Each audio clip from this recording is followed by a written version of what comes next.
Welcome to the Indie Corner, where we talk about all things independent comics, specifically the greatest super comic book in the universe. Robert Kirkman's Invincible. I'm Mikey. I'm Christian. I'm Damone. And today we're back at it again, back to the main story of Invincible, back onto the second half of the Viltrumite War. So yeah, I'm excited because a lot of crazy shit happens, and I'm excited. I don't know if y'all can feel the hype, but I can feel the hype when it comes to the second half of the Viltrumite War. I love the Viltrumite War and what it does for the rest of Invincible. Yes. I like fighting. I like mass murder. Yeah. You fucking masochist. Yeah. I'm not ashamed. It was fun. It was a fun read. It was a fun read. Yeah, but we'll just get right to it. Because I mean, again, we apologize for the hiatus again, but guarding the globe, we were just not about it. But it was rough. It was rough. Yeah, but we got through it, which is all that matters. No thanks to two of our friends. Yeah. Told you straight up. I did not want to read it. It looked like trash, and I was correct. You guys confirmed. We gave it a mediocre to average review. Yeah. So that's what we gave it at the end of the day. Okay. But yeah, we'll get right to it. So eventually, issue 75 of Invincible. Also, awesome double page cover right here. It's beautiful. But yeah, obviously you can see the Viltrum, the face off between the coalition of planets and the remaining Viltrumites. So the issue starts up with Thetis giving his monologue, talking about how, like, you know what, the Viltrum, we're having much of an advantage because the Viltrumite forces have been pretty much reduced ever since they attacked the coalition of planets, as well as the fact that we have 3 of our own Viltrumites on our side, right? So you know what, he's just like, you know what, it's our time to make a counterattack, because they're planning on, as we said from last part 1 of the Viltrumite War, that Thragg and the remaining Viltrumites are going to make a last stand on Viltrum itself. Mm-hmm. So then they're trying to make, a counterattack to basically get to Viltrum first, and stage a counterattack before they can make their move. And so he's asking, if everyone's ready, and we get this gorgeous page, which is the thumbnail for the video of our boys, our boys. Yeah, so we got, let's see, Tech Jacket, aka Christian, Invincible, Alan, Nolan, Battle Beast, Space Racer, and Young Omni, little brother. I had no idea Space Racer was so short and so chonky compared to everyone else. No, he's not. I think he's about the same size as Mark, but he's just further back. Like Mark's clearly. No, look at Nolan. Right, they're about the same distance back. So if you use him as reference, yeah, that's about neck height on Nolan. Yeah, you're right. He's like 5 something though. Yeah, I mean, he's not like tall by any means. He's not like 8 foot whatever compared to Battle Beast. Yeah, he's no Battle Beast or Alan, but like he's also like taller than Child. True. I would have preferred it if he actually was like Wolverine and was like 5'3". Like, that'd be hilarious. No, you know what? Honestly, I could fuck with like a 2'8" like Space Racer, like a real tiny Space Racer. No, just like this man drives around like in a toy motorcycle. Basically, like this man has a gun that can shoot through anything, and he's only 5'3". He's a fucking short king. But look at Alan over there. Also, by the way, Alan fucks. We just have to mention that real quick, that he fucks. Alan does fuck, yes. So we got that. After getting that page, it transitions to Mark and Nolan, basically discussing how because they made Mark a new Invincible costume, and as you can see, like they have the all their costumes have the coalition logo on them, which is cool. And basically, like, and he's talking like, yo, like this actually like fits pretty well. And like, yeah, Nolan's like, there's a lot of cool stuff that amazes me about Celestia. And basically just like, here's the thing, right? Dad, we could die. we could die in this war. Like, is this a possibility that like we may not come back from this? And like, and what Nolan basically was like, from what I've learned, like in our situation, it's best to focus on what's happening now rather than what's happening in the future. And he's like, yeah, like, but I'm just doing it. I'm just thinking on the future just in case, I have a little hope. And then Oliver comes in and is just like, yo, like, where's the space racer guy? Like, isn't he coming with us? And he describes him as, yo, who's the dude with hands for feet? Which I didn't notice like previously. I mean, I guess having hands for feet would make you really good at shooting guns, like not just your hands. That means he should get like 4 guns that shoot through everything. So he could just like, you know what? Space Racer absolutely steers his motorcycle with his feet hands. Yeah. I can tell you that right now. Like, since he fights mostly in space, I just imagine him like doing a cartwheel everywhere with guns on his hands. That's what I want. That would be so sick. Oh, he really does have hands for feet, though. Yeah, like I'm looking at his picture in the thing, and like he's one of like 3 people who you can see both feet of, and he has hands for feet. Yeah, Monkey Man. That's wild. Monkey Man. Yeah. But Nolan says that he's planning on getting something real quick, but he's gonna be catching up with us. And he's like, yo, what is he actually doing? Mark's like, what is he actually getting? He's like, it's a surprise, Mark. Don't worry. Like, it's all good. So then Thetis comes in and is like, yo, it's time. We got to meet up at the hangar. And Mark's like, well, there's no turning back now. I guess it's the day we die like men, boys. So then after that, we get these panels of, them actually leaving the ship, flying off to prepare to go to Viltrum. And they're just like, yo, Mark's like, why didn't we just like, bring the ship with us? And he's like, nah, we gotta make sure we're all stealthy and quiet so they don't see us coming. And Mark finally seeing Viltrum for the first time was like, wait, are those fucking corpses? Are those rings made out of corpses? And next day he's like, yeah. Isn't that a bit excessive? Yeah. And he describes it again, of which we've already know that like the rings are like a memorial for like the fallen like dead of Viltrum that got like the Scourge virus and stuff like that, which Thetis created. And I don't have it here, but there's a panel where we see that there's a living Viltrumite, a girl with a long ass ponytail with a blade on the end. It's a hair knife. It's a hair knife, waiting to start slashing motherfuckers, and she slashes Thetis up, and he's like, I was no match for her hair blade, and we see this Viltrumite woman pop out, and she gets fucking bashed in the head by Battle Beast Mace, and it's like, and he's obviously just thinking like he's like too much thinking, more fighting, more, and it's like. And basically it's just like, hey, like, why is this Viltrum right here? Like, if it's just her, then this is gonna be a little bit too easy. And it's like, no, it's not gonna be easy. Everyone get ready. And we see Thragg and the rest of the Viltrumite forces, him saying like, prepare for your deaths and all that stuff. That's right. In fact, you even get to see the black Viltrumites. Yeah, even the black ones are here. Even though they're conquerors, they're pretty diverse. Which is the moral of the story. That Viltrum has more equality than Earth does. But basically just like Thetis is like, yo, we're outnumbered. Basically everyone just move fast from opponent to opponent, try not to get overpowered or surrounded.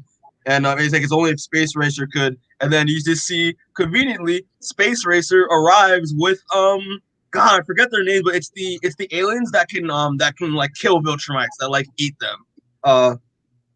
But he arrives with them with these creatures, and then basically we get to see he shoots his gun and a Viltrumite explodes. So he can't shoot anything. We finally got it. We finally saw Viltrumite die from that gun. Like literally, just like he hit like literally like his shoulder and his arm just like straight up explodes, and it's like holy fuck, this is awesome. But yeah, so Space Racer unleashes these I forgot who said it, but like driving the motorcycle with his feet. Yeah, Damon's feet. Yeah, they have handlebars too. Wait, what? Yeah. You see the motorcycle has handlebars to turn it. Wait a minute, his feet are gripping them right now. Yeah, so that's awesome. Grab it with his feet. I don't know. Dude, I would love attention to detail. Yeah, and that's awesome. But he unleashes the I don't know what to call them. Should we give them a name? The Scaly Boys. The Red What, the monsters? Yeah, because I forgot their name. The Jurassic Park. Jurassic Park. Yeah, so he unleashes the Jurassic Park, and they start eating all of the Viltrumites. And then Thragg starts freaking out and is like, "What the fuck? No, we didn't plan for this." And so like they start fighting and shit. Like Anissa goes after Nolan, and then Tech Jacket's getting overpowered, and like he's about to get choked the fuck out. And I find it interesting that like they, because of like the research that Thetis had on like how to kill Viltrumites and like Nolan's books, Tech Jacket made custom weapons to fight the Viltrumites, so he has an advantage. Because the last time he got fucking mopped. So, but yeah, like Alan comes in and just starts like decapitating motherfuckers, and he literally like he punches a dude, like he punches a guy like in his chest, and like his fist comes out the guy's mouth, and it's nuts. I was like, oh my fucking god. But yeah, more fighting, and then like, but Mark is telling like Oliver to be careful because like he's not that strong, but Oliver's a hothead, so like he tries to go in and just like gets in over his head and he punches the guy in the nuts. And Thragg is about to come through and is like he's just talking about like he's just monologuing, and Mark about to come in and just like about to start fighting Thragg, but Thragg just takes this man's hits. And he's like, he backs him and he's like, please. Like, it's just, it's nothing. And then Oliver comes in because, again, hothead, he sees his brother get knocked the fuck back. And then he's just like, making a joke. And then Thragg acknowledges, like, you know what? You're a funny one, I gather. Don't worry. Like, I always crack jokes too. He's like, stop if you'd heard this one before. And then proceeds to fucking rip Oliver's arm off and then knock his jaw out. And it's like, holy fuck. Like, I mean, that's what you get for being cocky, man. Basically, they brought a boy to a man fight.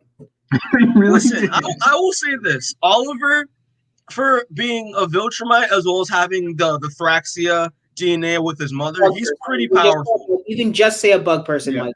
Yeah, bug person. He is the great value version of a Viltrumite. Yeah, but he's like not top tier. Not even the great value version of a Viltrumite, because that would be Mark. No, Mark's like 99.99% top quality Viltrumite. Like people cream their khakis on how amazing human and Viltrumites get together. He's a bug. Okay. Trash. I can sorry. Oliver is strong. We've seen it. He took out the Power Twins and shit. But like he's not compared to like Thragg, who's been alive for like hundreds of years.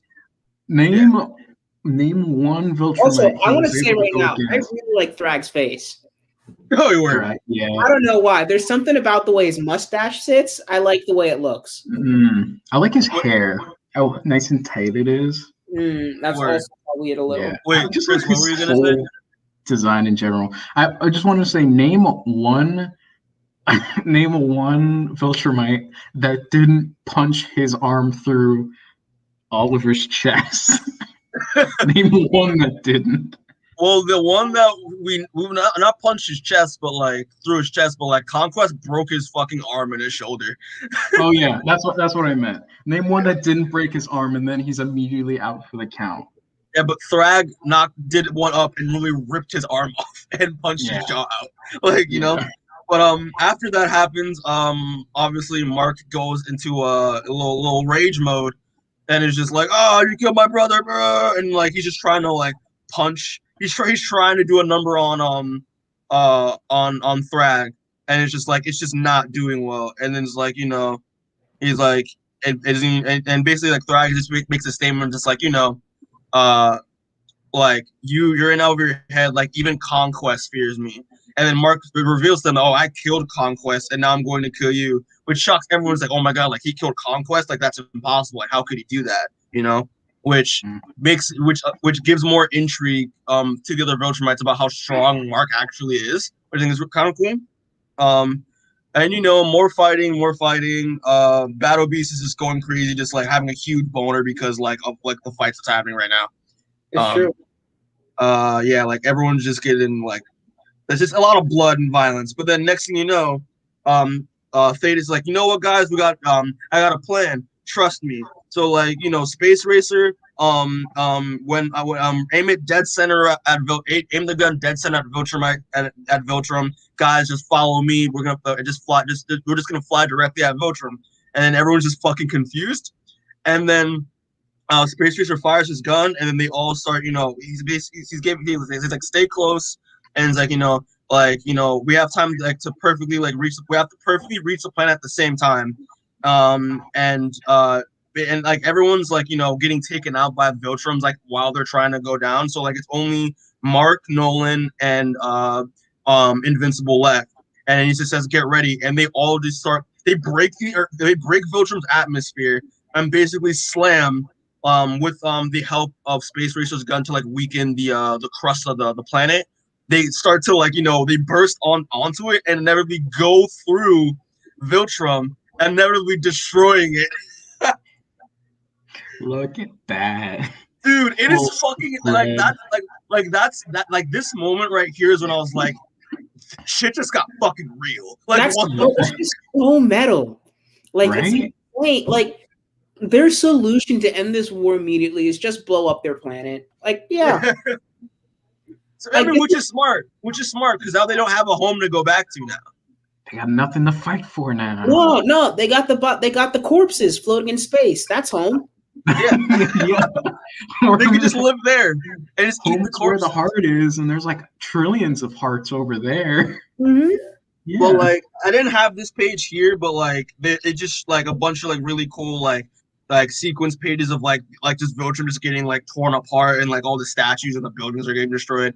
And like, yeah, like they basically fly right through them shits. And then like there's just other panels of like the aftershock of like the explosion, and it's like really fucking cool. And like everyone's all scattered and shit. And so next you know, Thragg realizes, oh my gosh, you just destroyed our planet. This is our history. And like our people, you fucking monsters. And Davis is like, yeah, not do it again. Yeah. And he's like, you know, like, oh, you betrayer, and like you just destroyed like all of our heritage and all that stuff. And he's like, listen, he's like, listen, like you have no empire, like you have to surrender now. And then he's just like, surrender? I'm not gonna surrender, shit. And he flies at Thetis, and you know we're gonna get an epic fight. You know this is gonna be awesome. Nope, he just tears his head off. Yeah. And you just see Alan just like, oh my fucking god, like it's like what the fuck, like yeah, he just watched his boss get his head off. Yeah, like he tears his head off. Destroy the planet. Yeah, it's kind of fucked up all around. Yeah, like you know, it's just crazy. Like, and he decides to just gloat like with this floating head. It's like what the fuck? Like it's like, oh my gosh, like you know, it's and you see Alan just like what the fuck? And he repeats, and he decides to crush his head, and be like, yeah, now you can't actually bring him back, like you know. None of the boo boo, stick your head in doo doo. I killed your leader. Yeah, like Look at me. yeah, no, because I don't know if Nolan mentions it. No, I think he mentions it later when it comes to like Oliver's recovery, but like a Viltrumite's brain can survive for a while until it like dies when it's like, so like yeah, if it's decapitated or just extremely just like they're like near death, but basically like being like he could if they got his head, he could have survived, but like just to make sure he just crushed it. So right after that, basically just get the aftermath of the fight, and it's just like Battle Beast is like knocked the fuck out, which is kind of wild because he's been fighting for too long. Mark is in shock because he basically thinks because Oliver's basically dead at this point. Omni-Man and Alan are just pissed because they just killed Thetis, with their ties, and basically Thragg is just and basically Thragg is just like was like grieve, you can grieve now because like next time because like grieve Thetis' death now because inevitably like you're all next, and that's how issue 75 ends. So thoughts on 75? Action packed. I like 75. It's ridiculous. I'm so happy we're back to regular Invincible and not guarding the globe. Yeah, this for is sure. So much easier to get through. Yeah, I like the art a lot. I love how graphic the fight scenes are in this, which is nice. Oliver getting destroyed was kind of. That's what I'm looking at right now. He has teeth flying everywhere. Like that was a little hard to get through. I'm not gonna lie. Like, yeah, I bet it was for you guys. Shut up! You hated Oliver since the beginning, and I hate. Merely because of his skin color, you racist piece of shit. No, because he's a menace. I wonder why. He hates humans. Also, I just want to say real quick. Sorry, I just want to say real quick that like there's this like the Science Dog specials start like I think either they begin or they start at the end of this issue. So it's like, which again we will cover Science Dog at some point, but I just want to make that clear. Yeah, I guess we will have to cover Science Dog at some point, but we really do not. Today. Oh boy, too bad. No one is forcing us to read Science Dog. We're doing this out of our free will. Yeah, but sorry, Christian, I cut you off. What were you gonna say? Oh,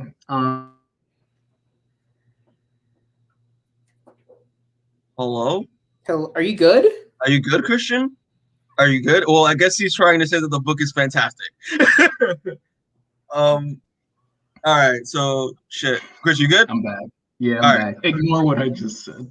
No, finish your thought. All right, yeah, I just thought this was hilarious because I don't remember Oliver ever winning a goddamn fight between a Viltrumite, and he will keep that streak forever. Because you gotta understand, he's half bug, and bugs are really to squish. Yeah, honestly, that's why he's here, just to get squished. To know the squishing is going to happen. That's right. They wanted to throw out a weak Viltrumite so that all the strong Viltrumites could kill. Yeah, so they look stronger. Cool. Strong. But yeah, it's dope. It's just madness. Like the moment they go through the planet, I'm just like, what on earth? Like it's just wild. But yeah, it's a good issue. It's a good. I'd say like kind of like a climax, like this one and the next one, for like the event, and yeah, it's good stuff. All right, so I think I'm also doing 76 as well. So yeah. All right, so issue 76, people.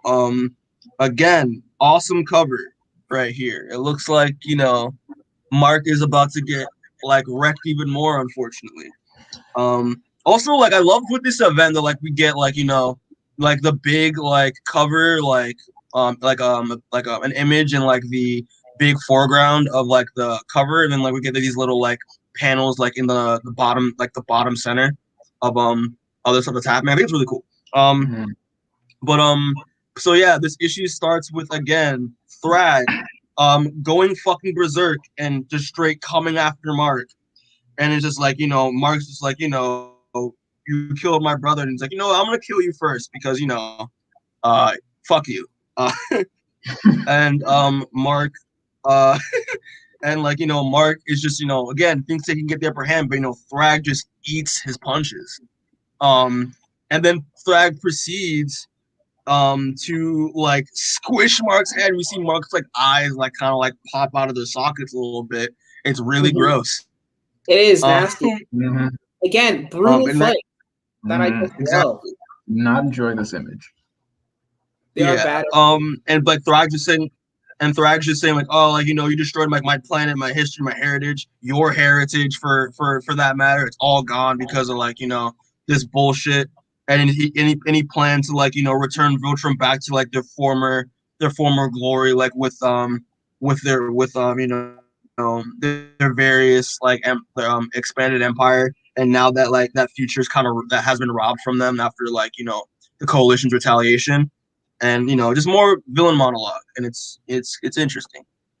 And then Nolan comes in and it's just like get the fuck out of get the fuck away from my son. It's over. Like Viltrum's lost, and we kind of just see like I just noticed just now that like if you look at like the third page, while Nolan's punching Thragg, you can just see that the only thing that's left of Viltrum is the ring of corpses, and that's it.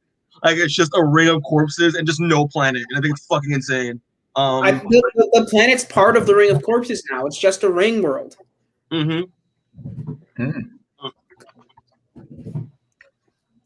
Sorry, I was thirsty, but yeah, he's just they're like they start fighting each other, and and he mentions that that like they thought that like like that Thetis, like he doesn't understand like why Nolan decided to like go with Ace because he betrayed Viltrum,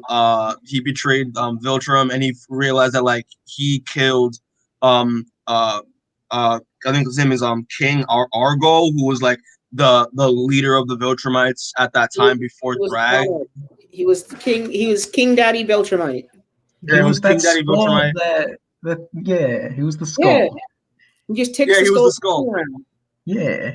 Yeah, and like that was their mentor, and the fact that like because they just created the Scourge virus, he basically like destroyed like the Argol family line, so that there couldn't be any potential heirs for any because any heirs for like King Argol, which like Thetis, Thetis like hates the fact that there's no Argol heir at all, which is like because of Thetis, and Nolan's like just it doesn't matter because like he's like because Nolan is just basically like shows his progression. It's just like the fact that like even though like I was a part of the Viltrumite expansion, I feel that like our people doesn't deserve less than extinction for the amount of atrocity that they've done, which is like like a big old fuck you, and and then basically like after like again there's more fighting between them, and like and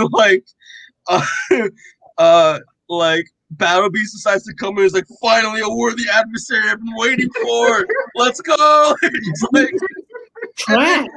and then Thragg just proceeds to just grab this man and just throws him. It's just like, it's just funny as fuck. Like it's like he just gets thrown, and it's like he's like again, he's just like, please, bro, like get the fuck out of my way. It's just it's funny. I just love Battle Beast, man. But again just more like Alan's getting like he's getting like fucking like gang stomped, and and like he's getting like overwhelmed by these Vitrumites, and Battle Beast's like unconscious body just like plows through them all and is like, oh, thanks, Battle Beast. Battle Beast is a real one, even when he's knocked out.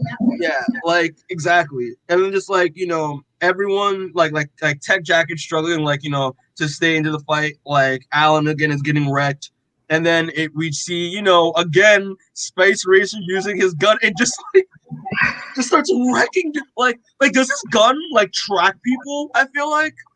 No. Okay. I think go straight. don't know he's coming. I think he's quiet. I think he's a stealth man.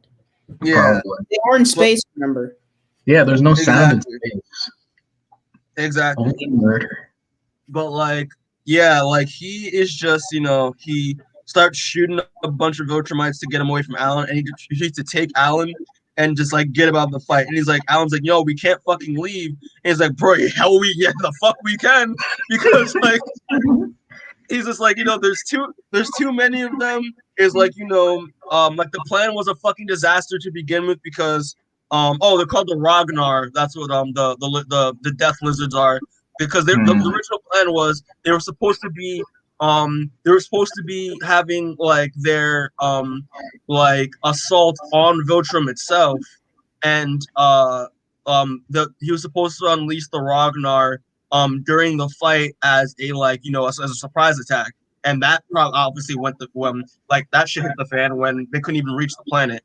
And now that Viltrum's destroyed, we've practically have already won, so now we gotta fucking dip. It's like, Alan's like, what about our friends? And it's just like, listen, it's like they gotta fend for themselves at this point. But they at least grabbed Tech Jacket, so it's and they grabbed Tech Jacket and they did. At least they got me. Exactly. Valuable member of the team. Yeah. But yeah, at least they got you, Christian. So yeah. Yeah.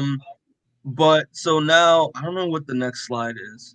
But oh yeah, we'll just go here then. Yeah, so like basically just like Thragg is, trying to fight freaking Mark and Nolan. He's overpowering both of them. And Nolan's like, you know what, Mark, just fucking run. Just get the fuck out of here.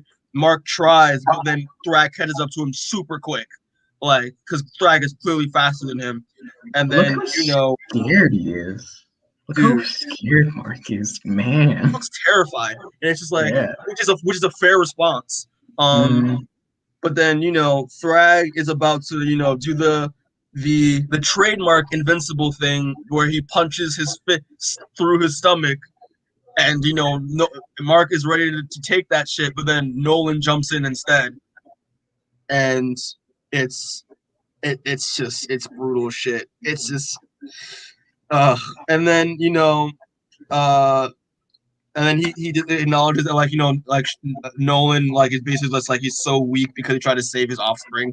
And it's just like that type of shit. And he proceeds to take Mark's head and starting to cave it in, and then he hesitates, and then the Viltrumites notice that, and he's like, "Yo, why did you hesitate?" And then and Thragg basically says we need all the Viltrumites, even the ones because they're the last of our race.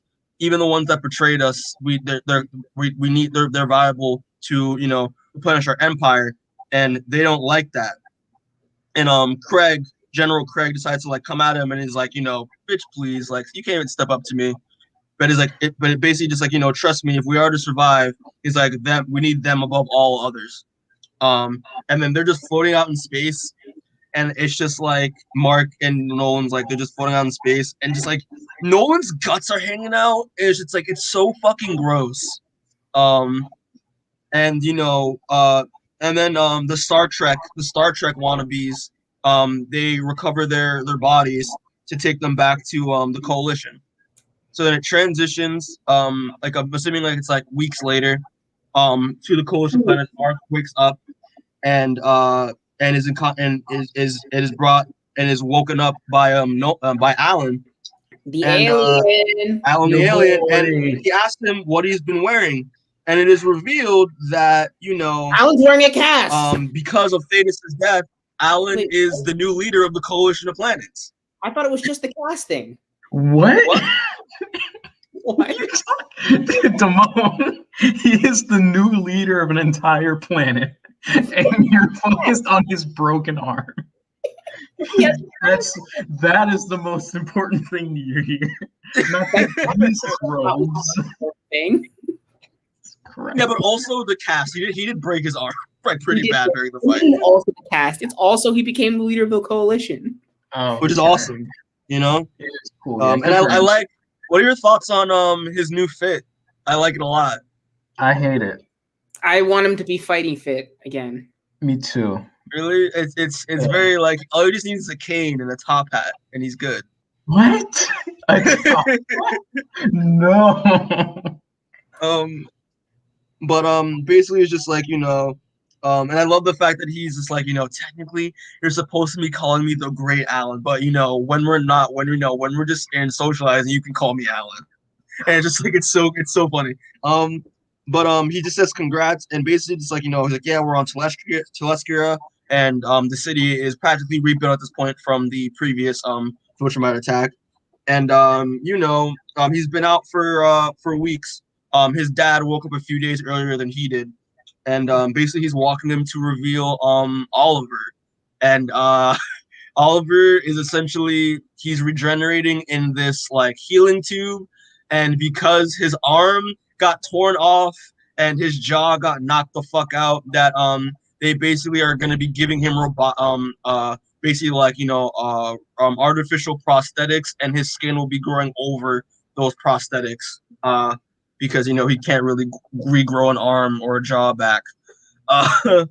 Yeah, so Oliver's gonna be down for the count for a little while in the next volume or two.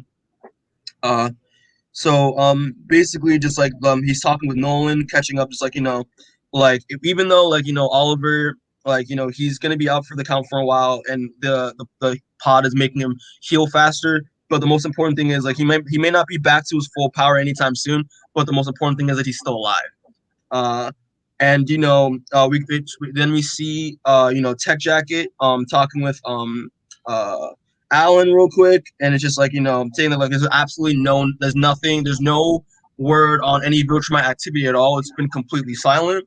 Mm-hmm. So eventually they're just assuming that they won. Alan just goes into more detail, just discussing like that there hasn't really been any more Viltrumite activity. Like they've searched everywhere, and like they can't really find them because the coalition has vast reach amongst the galaxy. Even though that the Void universe is pretty big, if there was any Viltrumite activity, they would have known. So they practically just gone quiet. And and the thing is like it doesn't really make any sense. And then Mark comes to the realization that like dun dun dun, like they wouldn't just leave us alive for a reason. Like they would have killed us. But like and the thing is like Thragg really wanted to make us hurt so bad after what we did to Viltrum. So the other conclusion is that like they're not in this galaxy, Alan. The Viltrumites have gone to Earth, and that's how issue 76 ends. The Viltrumites are gonna fuck up Earth. Oh, literally, they're going to fuck Earth. They're gonna do the same thing, just fly through the planet. Yeah, that would be so wonderful. I mean, not for us, but Damone, what? But that would be. Man, I wish an alien would plow through my planet and just kill us all. But yeah, so they're gonna be going to Earth, and it's wild because when me and Damone did Guarding the Globe, and that takes place on Earth during the Viltrumite War when it's happening in space, we don't see a Viltrumite invasion. So the question is like what are they really on Earth? Are they not? Like that's the thing. We'll find out next issue. Here, I know exactly how we can find out too. We can read the next issue, go over it together. Oh, that's a good idea. Why don't we do that? Any quick thoughts on issue 76? Oh right, yeah. Another solid. It's good. I like the twist that the Viltrumites have just left the battlefield and decided not to kill the two main characters for whatever reason. Yeah.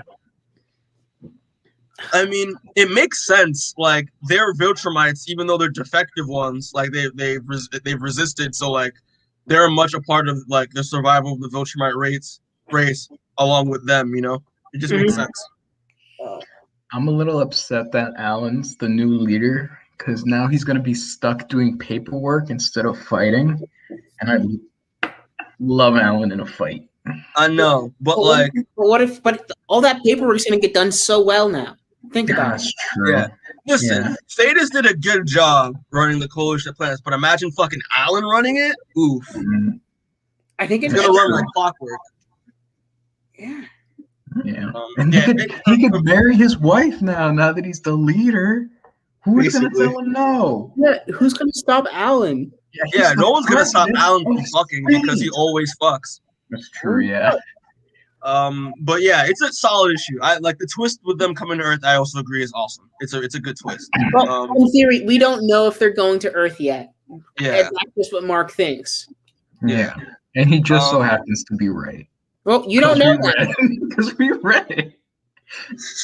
We're like, we're gonna find out in like 3 seconds. Yeah, word. But yeah, so I think Damone, you got issue 77. 77, you know it. Oh, so God. we start off issue 77 with a awesome very cover too. Appears to be a beaten up Mark flying through space. He looks angry too.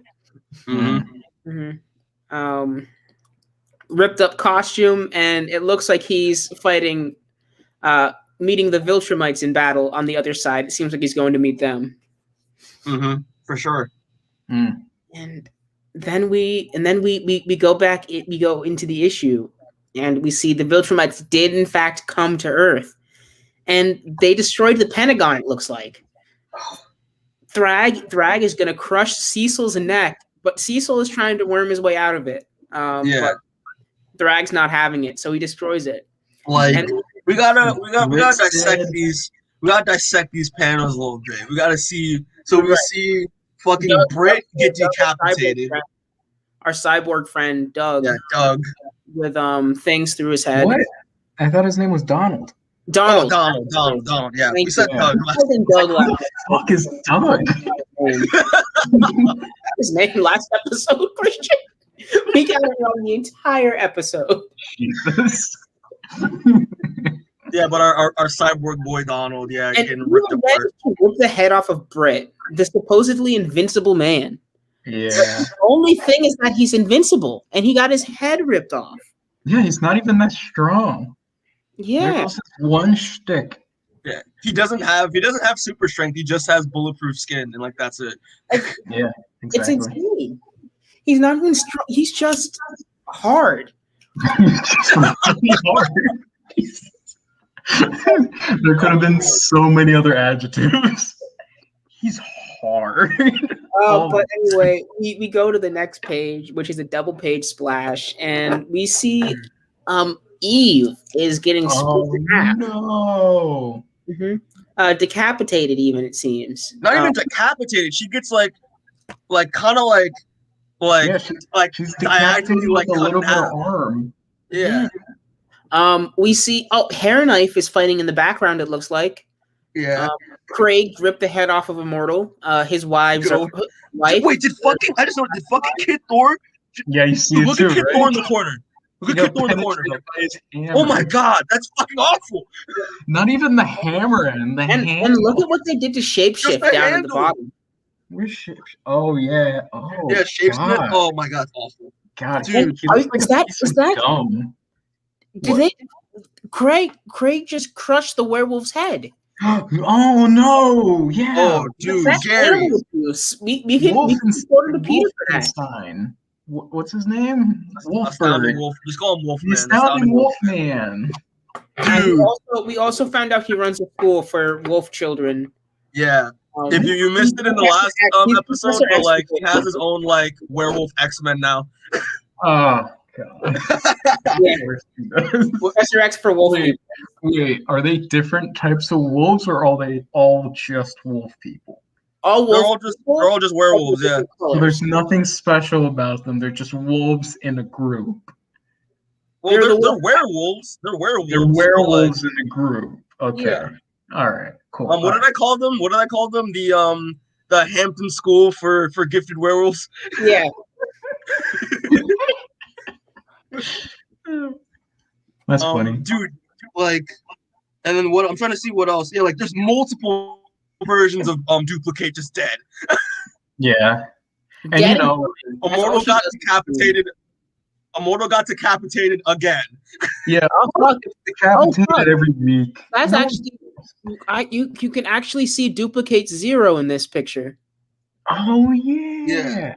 She's in the back. That's cool. Why? She has no reason to be here.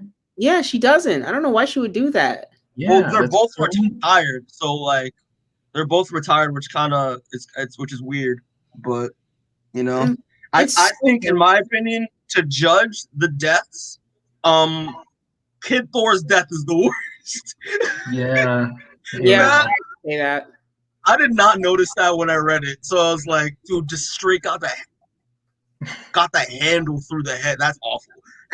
Yeah, just got all right, sorry to go on a tangent, but continue, Damon. No, you got it, of course. But we find out that this is actually not a Viltrumite invasion. Mark's just having bad dreams about it. You got me, Damon. Mm-hmm. I got you guys. Yeah, dude, man. But Mark's imagining the worst situation, and his dad's telling him to calm down. But Mark's like, "Hey, we can't. Thragg's gonna fuck everything up. This is awful. Why we have to be there faster?"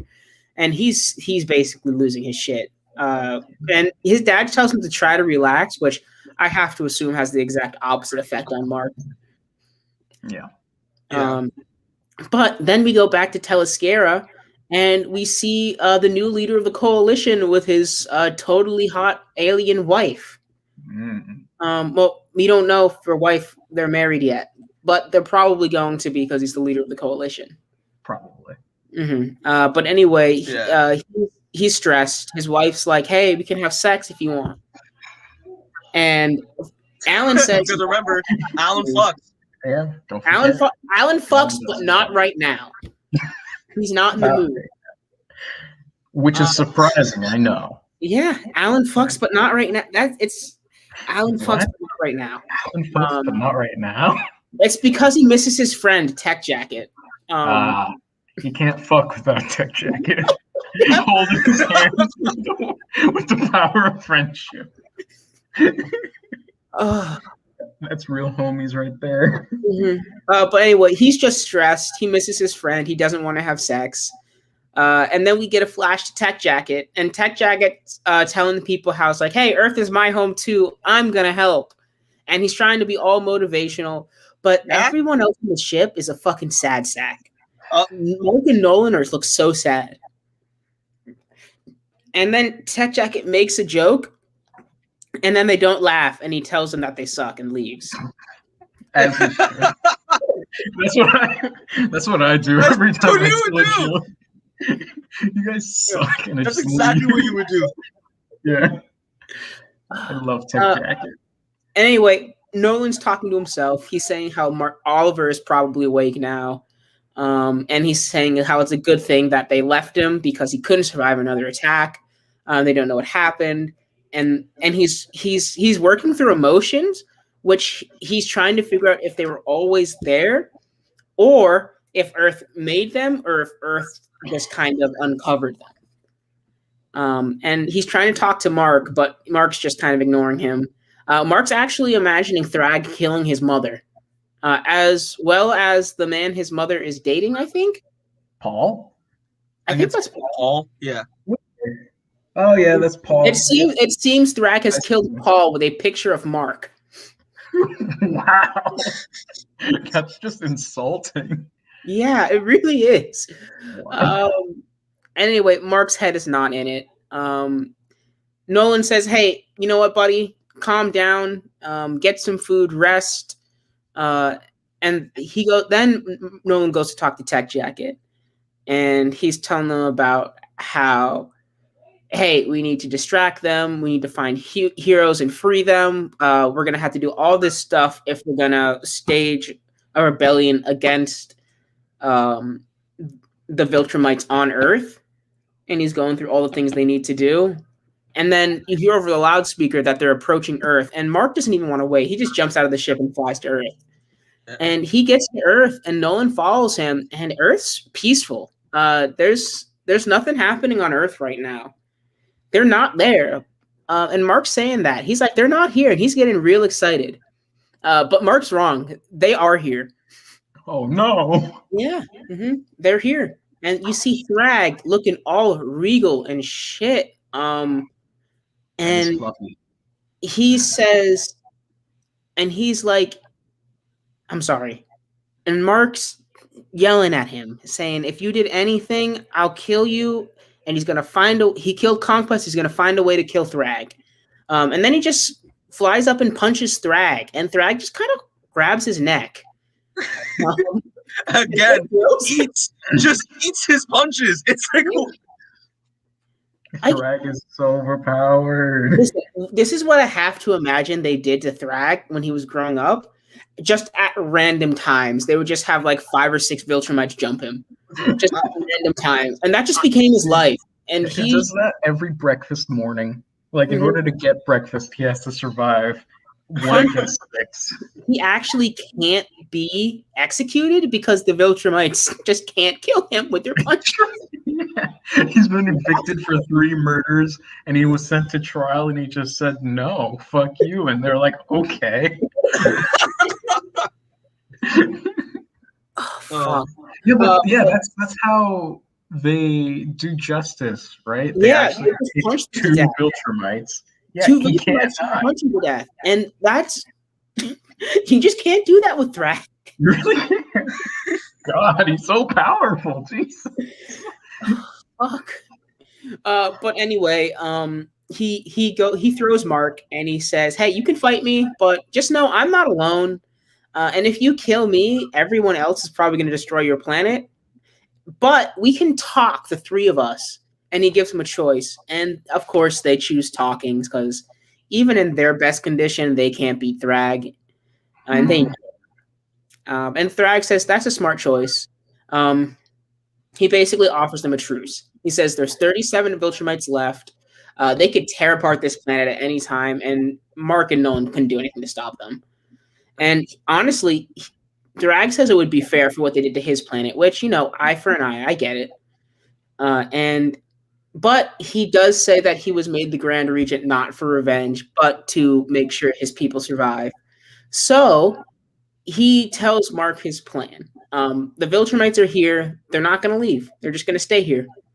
They're going to live amongst the humans, and then we get a little page of Viltrumites living among humans, including the mad lady, the angry lady, Vanessa.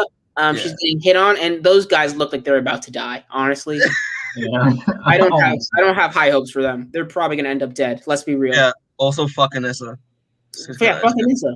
Yeah. But anyway, Thragg says, "Hey, we're just gonna live here. We're gonna be humans. We won't do anything to hurt you, but we're also not gonna help you at all." And he goes through that, and then we get more pages of. But we basically get the 3 main Viltrumites besides Thragg and Conk, who's now dead.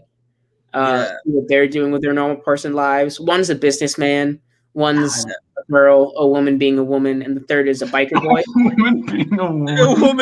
It's literally just it's. I remember our descriptions for them. So it's Will Smith, Anissa, and Craig. In general, Craig. No, is it Krieg or Craig? Krieg, I think. Krieg. I hate Krieg. He looks like such a douchebag with the eye patch and the motorcycle. These are Viltrumites. They're all douchebags.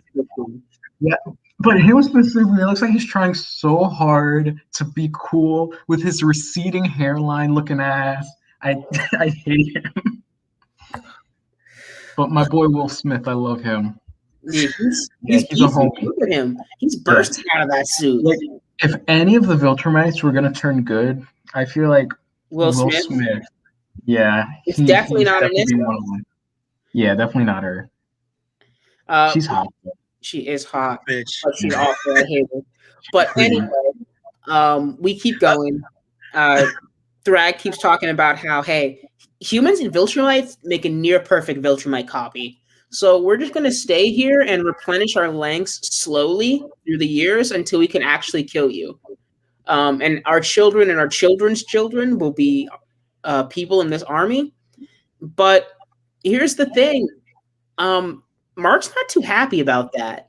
He's like, so you want us to let you live here so you can get stronger so you can kill us later? And Thragg's like, yeah, that's pretty much it. Listen, Mark and Nolan can't do anything right now, but the Viltrumites also can't do anything right now, so they're at a stalemate. Mm-hmm. So both sides are backed into a corner, and he tells Mark this. Would you rather all of us die today, or you live to have another chance to fight tomorrow and maybe win. And that's basically the logic he used. And Mark still wasn't having it until he imagined what the Viltrumites would do. And then he says yes. And the answer ends with him saying yes. And honestly, I know Mark's the main character, but I'm not sure why Mark is the one saying yes. I feel like I don't know why Nolan's not. Well, Nolan did. Nolan literally was like, Mark, stop. Like, No, I guess that's true. No, but like Mark's the decision maker here, is what Timon's saying. Like Mark has if Mark didn't agree, Nolan would have to back up his son. Yeah. Like that's it. Well, granted, because like if you think about it, I mean, Mark, this is like Earth is basically like Mark's planet because he's half human. So like, I guess Nolan wouldn't feel like he had a say, because yeah, I guess that's fair. He's respecting his son's humanity. True. Yeah. Okay, I can accept that. In retaliation for Mark and Nolan fucking their planet, the Viltrumites are gonna fuck their planet. Yes. They're gonna fuck on their planet. Exactly. This is the perfect revenge. Yeah, it is. I like the way Viltrumites do things. Honestly, to get like our thoughts on this. Thoughts? We're gonna fuck your women. Yeah. I love this. I think this is one of the smartest ways to do an invasion, a quote unquote like retaliation invasion. Instead of doing a full on just more fight, it's like, no, listen, we're just gonna fuck all your women and replenish our ranks, and we'll fight you like hundreds of years down the line. Mikey, they're also gonna fuck the men. No, yeah, of course, and the men as well. Some of them will fuck the men, yes. Yeah, like instead of just doing equality, they're better than us. They have diversity. Like, if you think about it, like they could have just done a straight up, just like we're just gonna invade and just end the series then with like Earth just destroyed and them losing. The Viltrumites could and can destroy Earth at any time. But instead they just decide, you know what, we're gonna do the smart thing and just replenish our ranks with by having offspring with humans, because again, Mark is living proof that they can have perfect Viltrumites with breeding with humans. Yeah. It's and so much better than a fight, just like a looming danger over your head the entire time, like throughout this. It's always going to be in the back of your head. The Viltrumites are waiting any second now. It's not a matter of if, it's when. Matter of when. They're going to go and murder people. Yeah. It's pretty creative. I like it. It's really creative choice. So, Damone, do you have anything to say? Also, hi, Mo. I got distracted by two people. I mean, like, I feel like Mo is being trying to be stealthy. Exactly. She's trying so hard, but she's failing. Mo, we can see you. Yeah, you're bright orange. Don't worry about it. But Damone, thoughts on? I very much enjoyed this issue. I agree with you. I like the way they infiltrate Earth. I like the idea of a quiet invasion. Fucking Mo's back. Oh, we can still see you. Get all your stuff now. God. Viewers, I'm so sorry. I gotta edit that out and make it as a separate video. Don't even. But anyway, yeah. So you asked what I thought of the issue. I think it was a good issue. I agree with you. I like the idea of a quiet invasion. How they just kind of slide in. But I also like that they're 100% ready to destroy this planet. Like their attitude is seriously like, if we can't have this, nobody can. Word. I respect that, honestly. Word. Nah, it's interesting to have like Mark, even though like he doesn't want them to invade, he's gonna be looking like in the back, like at like he's gonna be looking at like he's gonna have like eyes in the back of his head from now on because he's gonna be so anxious. It's like, you know, even if literally like technically they're not gonna attack like in the next like what like I'd say like decade or so, like it looks like century. They're not gonna attack. They're gonna wait. They would have to wait at least 20 years because that's how long it would take for them to have children that would be fighting age, so they don't have only 37 Viltrumites. Mm-hmm. And how many of them are 15? I mean 50 Viltrumites if each one. So. Yeah. If each one got pregnant. Mm-hmm. But yeah, word. It's good. It's good stuff. So, Christian, you want to do the last issue? Of course. Issue 78. We finally made it back home, boys. Viltrumite War is over, kind of, not really, but yay. The story takes off literally three. Huh? A kissy cover. A kissy cover. And a possible kissy cover. Maybe. We'll find out. She shouldn't give Nolan a second chance? She really shouldn't? He was a horrible dick and doesn't deserve it? But the story begins literally 3 seconds after the ultimatum was given. And Mark and Nolan are just somber, floating in the sky, thinking about what they just did. And Tech Jacket coming in, being all like, wow, you guys are fast. So what's new? And Mark's like, the war's over. And Tech Jacket celebrating, obviously, because the war's over and everyone else is being kind of weird. So he's confused. And then they left him. And then he's like, because he can't get a break. No one wants to hang out with me. Why don't they want to hang out? Yeah, they really just dish Tech Jacket. They tell him the war is over and then they just dip. Honestly, Tech Jacket's just there for the diversity. Like, that's it. That's the only reason he's here. Wait, why does it say it's live for 2 minutes? I don't know. It's recording on YouTube like normal. I just checked. So. Okay, cool. I don't want to like have a start now. Anyway, back into the story. Debbie is having a conversation, more like a fight with Paul, and you can see a bunch of his stuff on the counter table. Oh no, she's breaking up with Paul just in time for her husband to come back? Oh my god! What are the odds? Wow. I mean, if they were going to come back, which they really shouldn't, it sure is convenient.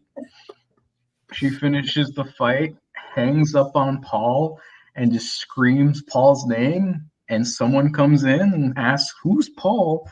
Boom, Nolan and Mark back home, and Debbie's absolutely overjoyed that her son is back. For 10 months he's been missing. 10. And then she realized Oliver's not with them. Obviously, she assumes that he's dead, but Nolan comes in and gives her comfort, saying that he's alive. Oh my god. And he's fine. He's with the best doctors and he's being taken care of. And Nolan's like, so who's this Paul guy? And Debbie goes off, hey, Mark, you should probably go check up on Eve, you know, just to get him out of the room and have a nice little chit chat with this man who has the audacity. Dude, I was literally reading this like, yo, he literally thinks he's the shit. Like, he could just come back in and just start macking on his wife after what he put her through. Yeah, and then he has the audacity to tell her that he's disappointed in her. Yeah, listen, honestly, I will always say this. I will always say this when it comes to Debbie. Like, she has some of the best growth in Invincible. Just like, you know, it's so good. She does until she doesn't, because she ends up in exactly the same place she started in. It really kind of reduces everything that she's gone through. I really wanted her to be like, fuck you. But, you know, seriously. Yeah. So Mark flies off, and now it's those two. And as Damone said, Nolan is disappointed, not angry, just disappointed that she moved on because he's an asshole. And then Cecil comes in. It's like, holy fucking shit, tits balls. What the fuck happened? We saw something on the radar, says Orphe. Holy shit, is that Nolan? And then shoots him in the face. And then Nolan's like, nice to see you, Cecil. And then Cecil's like, so this whole war, we good? We done? This over? Then Mark, off to Eve. 10 months, you guys. The famous couple finally back together. 10 months. Yep, 10 months. 10 months. Then when we see Eve, she's crying. Tears in her eyes. Fucking thick. She's a thick bitch now, and I respect her for it. Yes, she got that comfort weight on. Got that comfort weight. No, Mark. Mark her baby daddy possibly died. For like 10 months, she thought that her baby daddy's been dead. Yeah, 10 months, people. 10 months. So, yeah, give her an excuse. Yeah, it's 10 months, you know? She's been through a lot. It's true. Yeah. In that, yeah. Do you want to recall that she was pregnant? She was pregnant, and she didn't tell him, which was one of the worst decisions she could have ever done. Literally, like, can you agree? Like, that's a bad thing to do. Like, not telling someone that you're pregnant. Like, yeah, and then having them go off to a war they're probably not going to come back from. Yeah, kind of fun. I mean, like, if you think about it, depends. It depends because it depends on how important this war is. True, because like, do you want them to be thinking like, "Hey, I gotta survive so I can come back to my child." But I also gotta save the universe. Yeah, and like you gotta make a decision sometimes, and people don't have a great track record for being selfless a lot. Very true. Mm-hmm. That being said, this raises the question: after 10 months, where that baby at? Yeah, that baby could have been born by now, right? Exactly. Yeah, I don't know why we haven't seen it yet. Is this a One Piece baby? Is this woman going to be pregnant for 17 months? Yes, it's definitely a One Piece movie. All that sheer power from Mark's genes and Eve's genes combined together is making that baby needed some extra time to bake in the oven. It really did, yeah. So, yeah, they catch up, huggy times, back to Cecil, looking very sad and I guess disheveled, walking into... Also, fun fact, there's parking in the rear of the Pentagon. What? There's parking in the rear of the Pentagon. Is that right? Yeah. Oh, yeah. There's park in the rear for the Pentagon. He obviously doesn't park there because, he teleports everywhere, but... Yeah, and he wastes how many millions of taxpayers' money? What, 5 million? Yeah, 5. Too much. Cecil calls off whatever they were working on for the war and says that it's over. And then Sinclair, with a full splash, surrounded by Rihanna men, is pretty disappointed. Yeah, and some of them are even invincible Rihanna men. They're invincible Rihanna men. Yeah. Because the last time we saw them, they were still working on them, and now they're finished. Damn. Poor guy. I can't wait until Mark finds out that, like, they used corpses of other versions of himself to make Rihanna men. Oh, my God. Yeah. That's going to be a fun time. So after that, we go to Tech Jacket. And he sees his neighbors. He asks, hey, where's my dad? They're like, oh, he's in space. He goes to space. They find each other. They're like, wow, you grew a beard. Don't know why we needed this, but it was a nice little thing that they added. I like, because like, granted, I haven't read like the rest of like the first Tech Jacket volume or the second Tech Jacket volume, but like I know everyone just knows that he has powers, and it's just like it's kind of fun. It's nice though. It's a nice little turn of the standard trope of superheroes. Mm-hmm. Yeah, it's just a friendly neighbor who also has to have superpowers. Yeah. After that, Eve and Mark start catching up. What happened those couple months? It's true.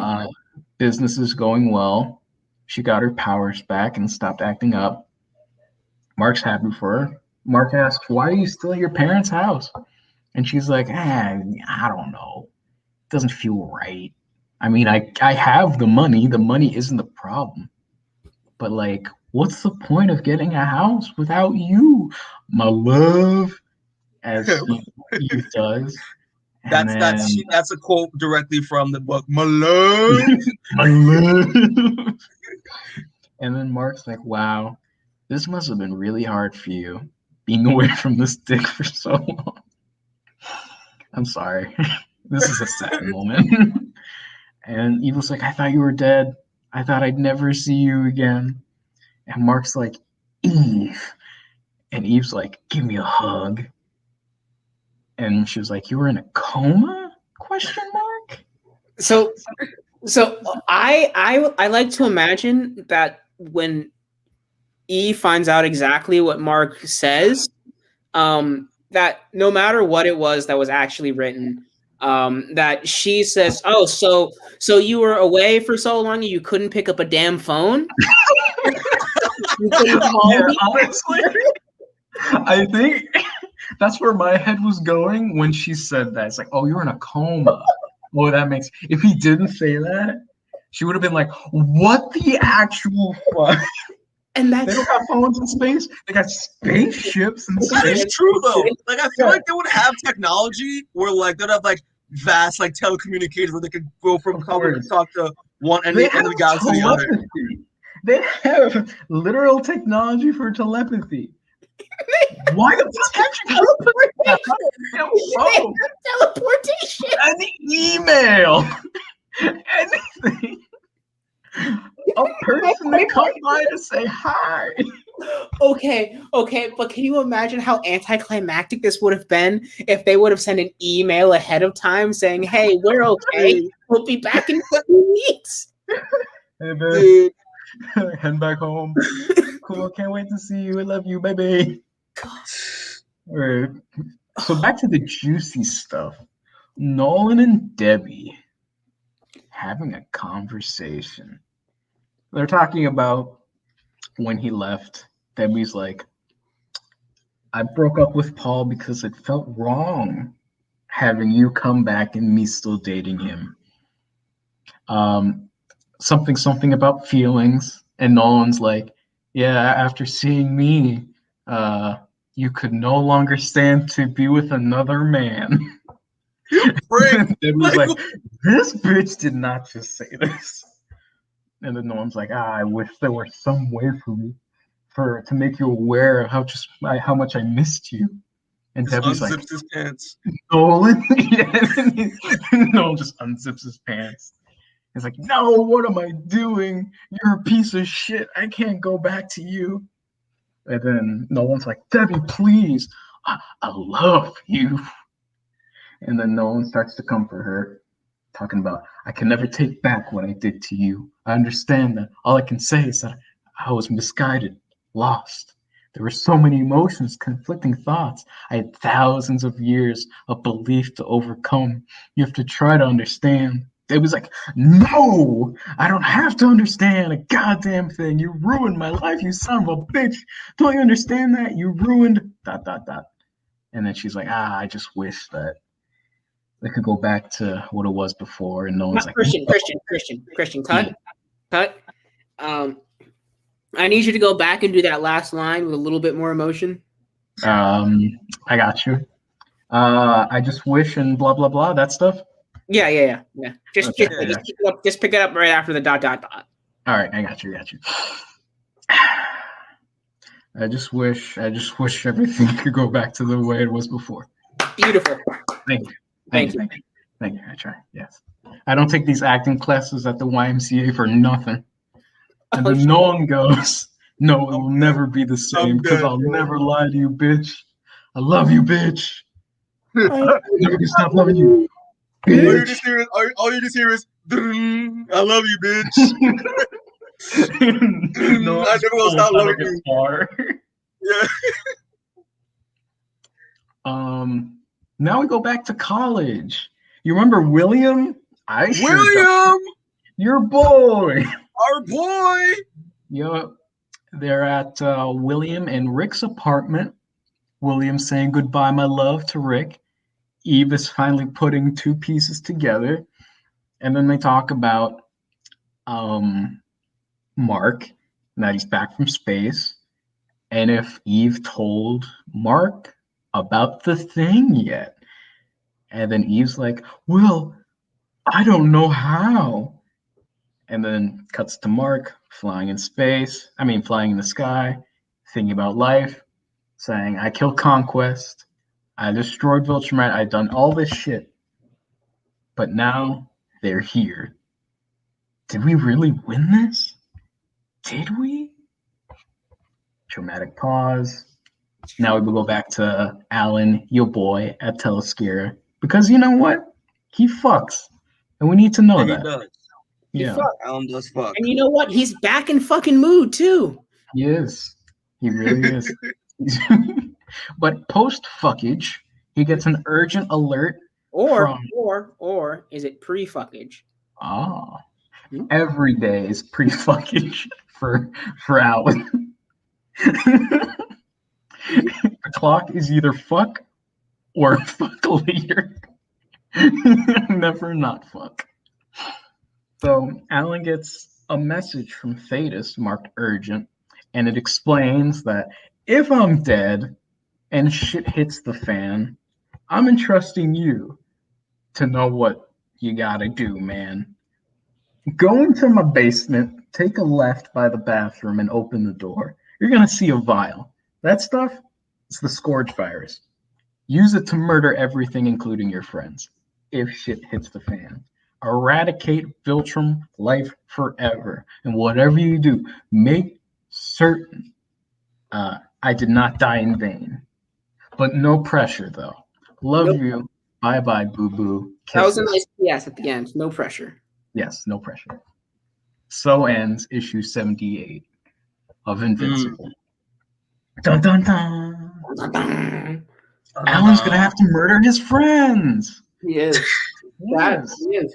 Assuming Mark is not immune since his genes are part human. Who knows? He's pretty much.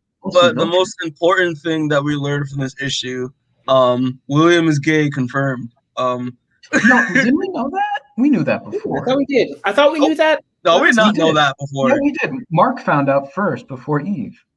Yeah. Oh, yeah. Okay. Maybe I missed that then. Shit. And we got them kissing, right, or something? Yeah, something like that.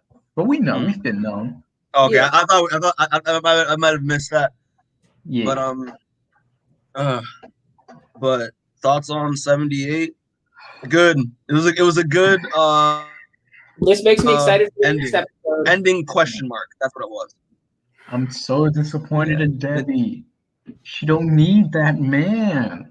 Mm-hmm. She don't need it. She had a good ass man, Paul. She did. But she was like, nah, I can't get over that dick. But she I mean, listen, you know Nolan slings it. You're right. You're right.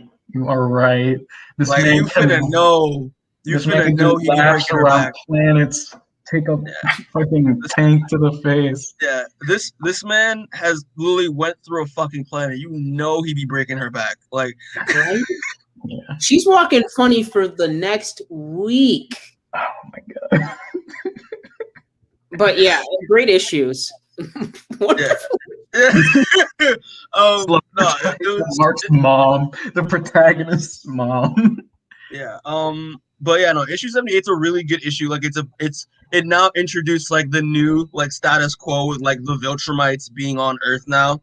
And like that question that he brings up, like, you know, like did they actually win? Like they like, you know, like it's an interesting question to ask. He's he knows they didn't win, even though the war is over. Exactly. They didn't lose. Yeah. They didn't lose. But yeah, it's a good ending to the Viltrumite War. I really dug it. And also just like that brings up the question, like what is the secret that that Eve is not did she have the baby and like put it for adoption? Did she like get rid of the baby? Like what's the deal? Like what's the secret? Did the baby die in childbirth? Maybe Too many arms and legs? Was the baby not even his? Maybe it was a ghost baby all along. Oh my god. Ghost baby. Coming to TW. Oh my gosh. But yeah, I mean, it was good stuff. I love Cecil's reaction when like he's like, "Oh shit!"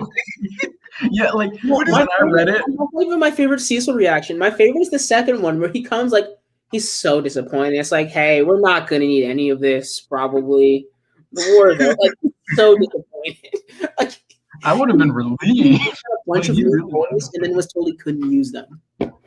The scene where he went to Debbie's house, I like to imagine that he just got off the toilet and he's like putting his pants on rapidly and he just hops in. He's like, "What's happening? What's up?" He didn't even get a chance to wipe. And he's just like, "Oh shit," and then shoots the first thing that he sees. Yeah.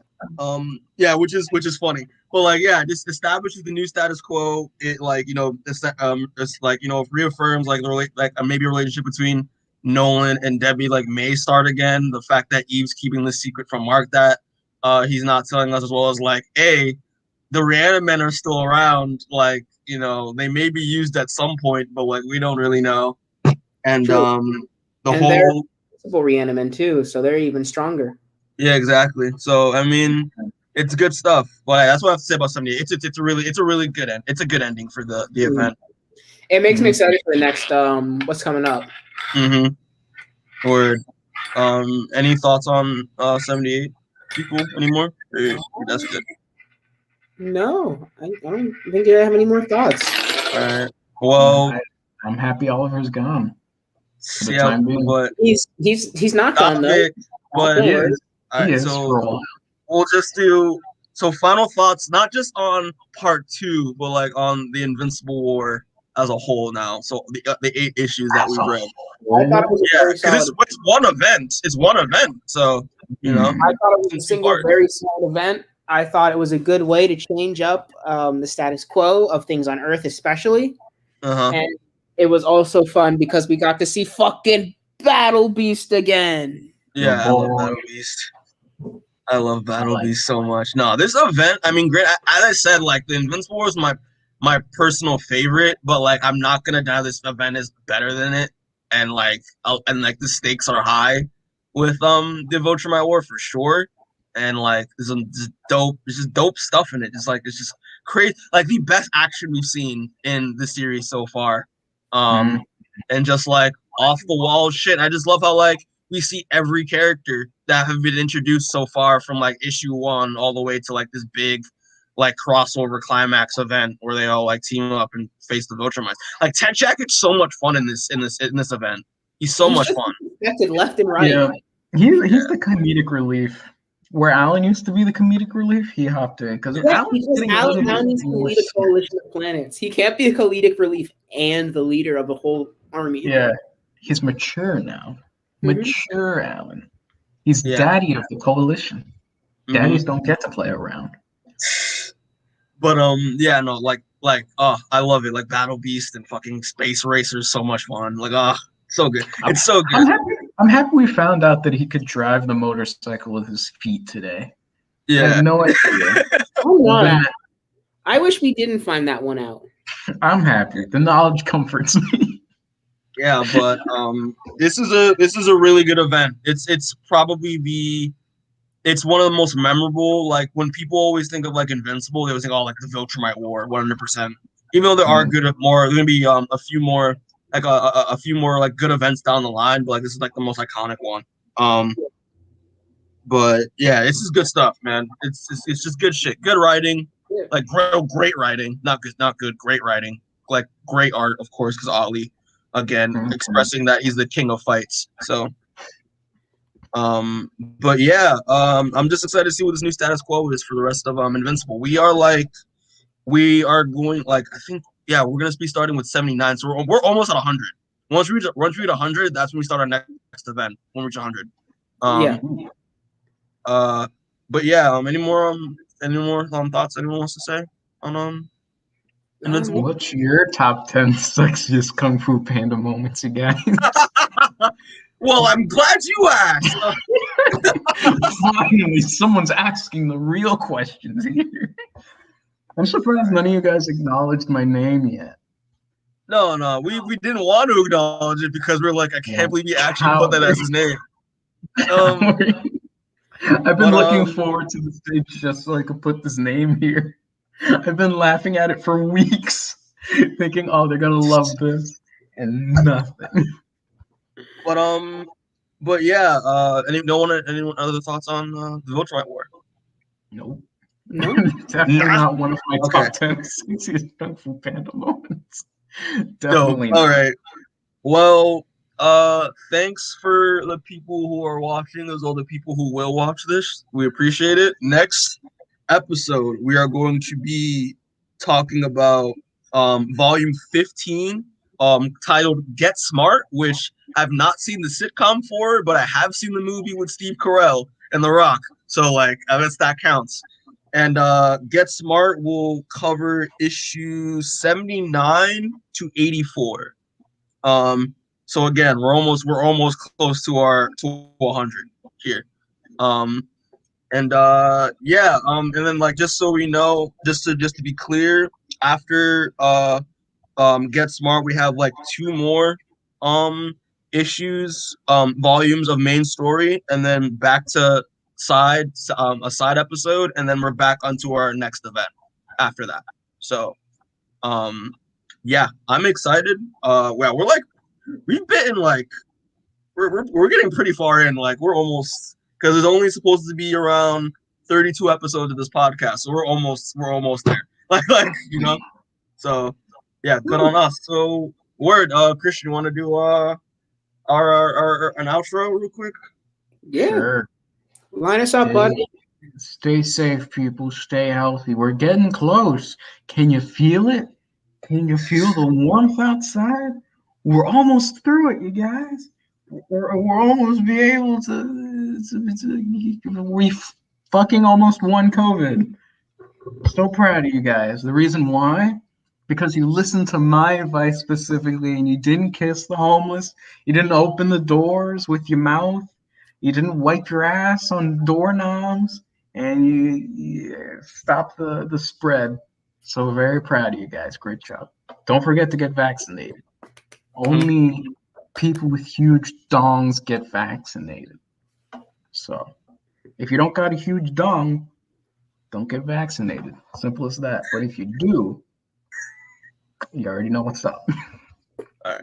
Well, quick announcement. Next 2 weeks, we're planning on doing some more one-shot reviews because Falcon Winter Soldier's coming out, as well as Zack Snyder's Justice League, as well as Godzilla vs. Kong. So the next couple of weeks, look out for those, as well as our review of the first 3 episodes of Amazon's Invincible that's going to be coming out, which I can't wait. And that's going to be excited. So there's that. So look out for those videos. Again, to quote the Blur Without Fear, wash your damn hands, people. And we'll catch y'all later. All right.